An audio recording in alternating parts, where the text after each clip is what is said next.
अनवर कादरी मामले में बड़ा खुलासा हुआ है।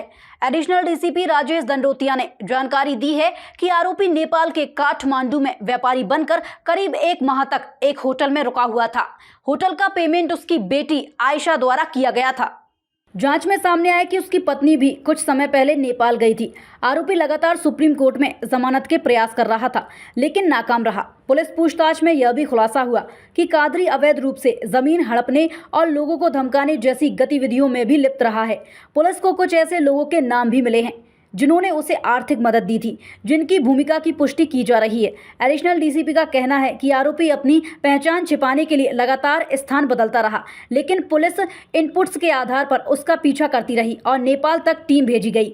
अब तक की जांच से साफ है कि कादरी संगठित तरीके से अवैध गतिविधियों को अंजाम देता रहा। मामला फिलहाल जांच के अधीन है। अनवर कादरी में क्या अपडेट है?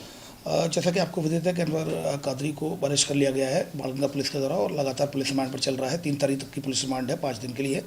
इसमें उससे कल पूछताछ की तो इसमें यह पाया गया जहाँ जिन होटलों में रुका है, स्पेशली जो नेपाल में काठमांडू में जिस होटल में रुका था वहाँ पर उसने व्यापारी बनकर रुका था और उसमें जो पेमेंट्स जहाँ किए गए थे, जैसा कि अभी इन्वेस्टिगेशन में आया है कि पेमेंट्स जहाँ किए गए थे उसकी लड़की आयशा के द्वारा ये पेमेंट्स ऑनलाइन किए गए थे होटल के लिए और ये लगातार संपर्क में थी। और वो जो आपके जो सुप्रीम कोर्ट में भी ये लगातार कोशिश कर रहे थे कि वहाँ पर माननीय उच्चतम न्यायालय में ये जमानत के लिए अप्लाई करें, लेकिन तभी आयशा की गिरफ्तारी हो गई तो ये संभव नहीं हो पाया।